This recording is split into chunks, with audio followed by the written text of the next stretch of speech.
In the early months of 1969, for David Miller, the war was nothing more than a muffled, distant roar behind the iced cocktail bar at the Caravelle Hotel in Saigon.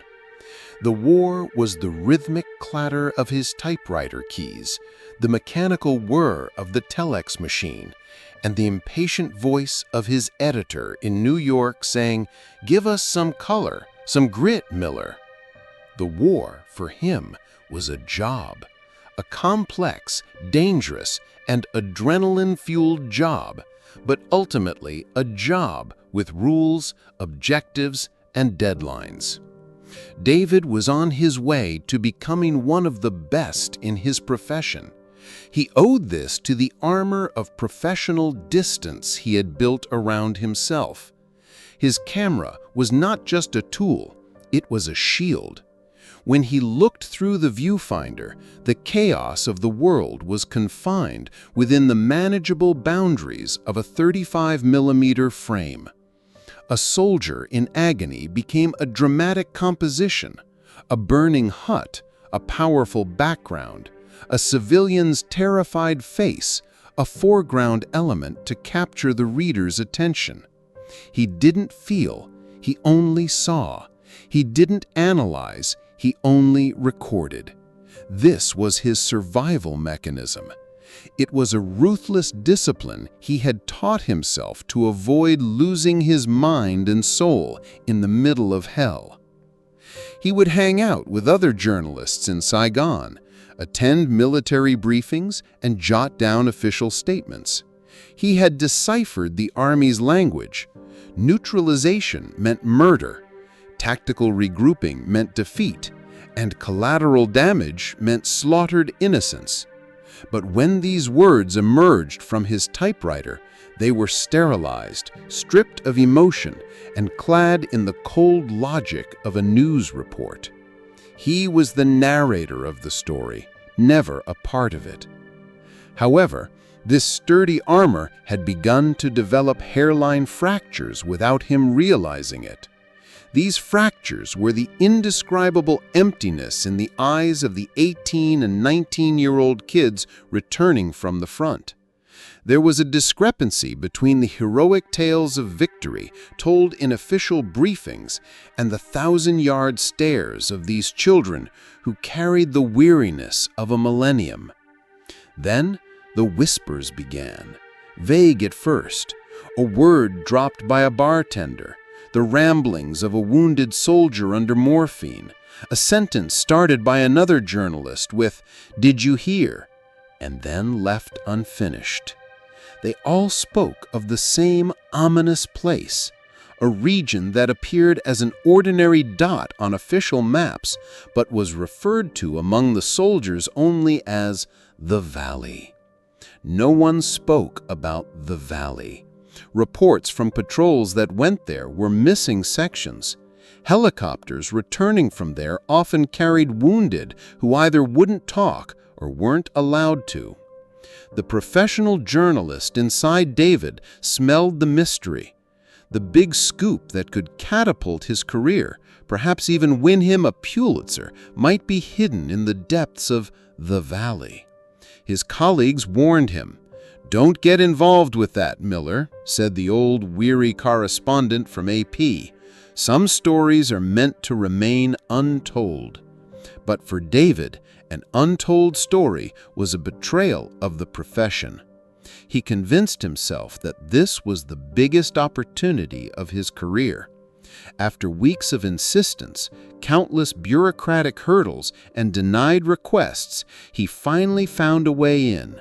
He secured permission to join a unit as an embedded journalist on a patrol around the Valley. As he prepared, he felt his usual professional excitement. But there was something he didn't know.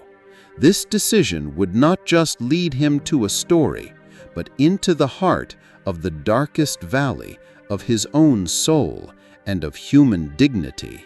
As he sat in the door of the Huey helicopter bound for the valley, he watched civilization give way to a savage and ominous wilderness of green. The landscape stretching below was, On one hand, breathtakingly beautiful, and on the other, terrifyingly primal. When the helicopter descended onto a temporary fire base, the change in the air was more than just the humidity. The atmosphere here was different. The rawness of the recruits in Saigon or the fatigue seen on other fronts was absent here. On the faces of these soldiers, there was something David had never seen before, a dull, almost predatory indifference. Their eyes, it seemed, held a secret as old and unforgiving as the jungle itself. As he plunged into the mud and oppressive heat with the unit, he began to feel how inadequate his professional armor was. During the days of grueling marches, he experienced the reality of war in all its nakedness. The leeches, the tropical diseases, the constant fear of an ambush, and the weight of his gear growing heavier with every step. But the heaviest burden was not physical.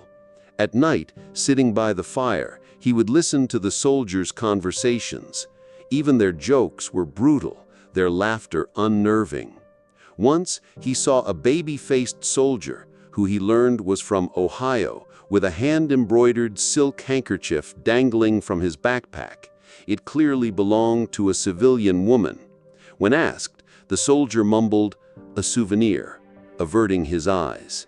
David froze a memory with his camera, but he couldn't decipher the sinister story behind that moment. His objectivity was steadily giving way to a growing suspicion and anxiety. One morning, the unit's commander, Lieutenant Wallace, abruptly changed the patrol route. "We've received new intelligence," he said, his voice as emotionless as ever. "Enemy activity detected in a nearby village. We're going to check it out." But David's journalistic instincts, honed over years, were screaming, "Danger." In the lieutenant's eyes, he saw not an operational necessity, but a cold intent. This was only the prelude to the true horror he was about to witness. After a march of several hours, they approached a small village in the middle of rice paddies. Even before they arrived, David sensed something was wrong. A deathly silence. The sounds of life that should have filled a Vietnamese village, the cries of children, the clucking of poultry, the chatter of people were absent. There was only the rustling of wind through the bamboo leaves. When they entered the village, an icy fist punched David in the gut. The scene before him shattered his professional armor in an instant, stripping his soul bare. This was not a battlefield. This was a slaughterhouse. Huts had been set on fire and were still smoldering. Sacks of rice had been torn open, the grains spilling onto the earth. The animals had been butchered where they stood, and the people? Unarmed civilians. An old man sat on the threshold of his home as if he had just fallen asleep. A mother was found clutching her two small children, having become a mound of earth as if trying to shield them. David's brain refused to process what it was seeing. This was not the chaos of war.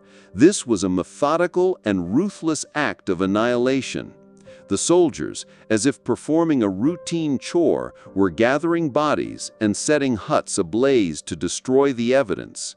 Just then, Lieutenant Wallace came to his side. There was no expression on his face. He said, "There was a heavy firefight here. The Viet Cong were using the village as a base. We met with resistance. Is that understood, journalist?" It wasn't a question. It was an order, a threat. That moment was the turning point of David's life. He had two paths before him. He could do as he was told, nod his head like a coward, write the official story, and get out of this hell alive. Or, in that instant, the professional journalist inside him died. In his place, a human being, revolted by the atrocity he had witnessed, was born. For a moment, he lowered his camera. His eyes fell upon a cloth doll clutched tightly in the muddy hand of a little girl. At that moment, There was no viewfinder, no frame.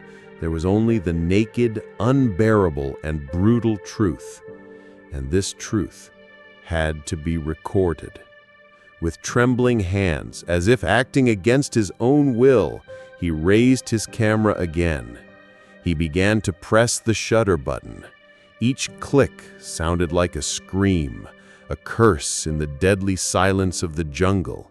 Each frame was an immortal proof of a war crime, of a massacre being covered up, and of humanity's bankruptcy. He photographed the flames, the numb faces of the soldiers, the lifeless bodies on the ground.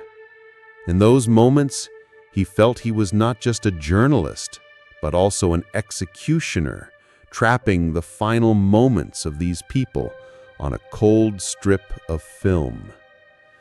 Just then, he froze at the sound of a twig snapping behind him. They had noticed him. He turned to find himself face to face with the baby-faced soldier from Ohio. But there was no longer any trace of innocence in the boy's eyes, only the cold metallic reflection of the order he had received from the lieutenant. From that moment on, David Miller was no longer a journalist. He was prey. Seizing a moment of hesitation, he threw his cameras and all his gear away, shoving only the tiny rolls of film containing the evidence of the massacre into his pocket. He began to run into the depths of the jungle. The shouts and subsequent gunshots that followed proved this was no misunderstanding. They wanted to silence him. He was being hunted by his own army. For days, he lived like a ghost in the jungle. He battled hunger, bouts of malaria, fear, and the memories of the horrific images seared into his mind. His enemy was no longer the war itself, but those who told its story. The tiny film canisters in his pocket were both his salvation and his curse. He had to protect them, for they were not just metal and celluloid. They were the last testimony of the innocents murdered in that village. Exhausted, sick, and on the verge of paranoia, he miraculously managed to reach another American base. But from the radio chatter and the cold stares of the officers there, he understood that the news of the problem journalist had arrived before him. There was no one he could trust. Somehow, he made it back to Saigon, but the once vibrant city now felt like a graveyard to him. He locked himself in his room at the Caravel Hotel. He had arrived at the moment from the beginning of the story. There was only one person he trusted, an experienced writer from Time magazine whom he knew to be willing to take any risk. When the man entered the room, David, with trembling hands, extended the tiny metal canisters. "Get this out of here," he whispered, "whatever it takes." In that room, David was handing over not just a roll of film, but his life, his career, and his future. He had broken the rule of being an objective journalist. He had become the story itself. When the photographs were published, the world was shaken. The Valley Massacre scandal screamed the headlines. David's grainy black and white frames had shattered the sterilized language of war and brought hell itself into the living rooms of the American public. Anti-war protests flared, the Pentagon was forced to issue denials, and an international scandal erupted. David Miller was secretly evacuated from Vietnam for his own safety. He was never sent to a war zone again. News agencies did not want to work with a reporter labeled as biased and activist. His career, as he knew it, was over. Years later, a man with graying hair and deep lines etched on his face, stood in a university lecture hall, teaching young journalism students. On the wall behind him, framed, hung the famous, gut-wrenching photograph he had taken in that village, the one that had won him the Pulitzer Prize, the cloth doll in the little girl's hand. David had lost the thrill of the front lines, the adrenaline of the headlines, but he had found something far more valuable in its place: his conscience. When he pressed the shutter button in that village that day, he hadn't just recorded an event. He had recorded the moment a journalist must become a human being, a witness.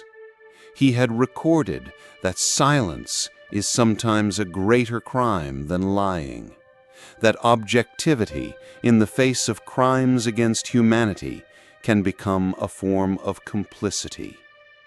He had ceased to be merely the man who told the story, and had chosen, despite the heavy cost, to become the voice of the truth. And that choice was his greatest, most honorable story.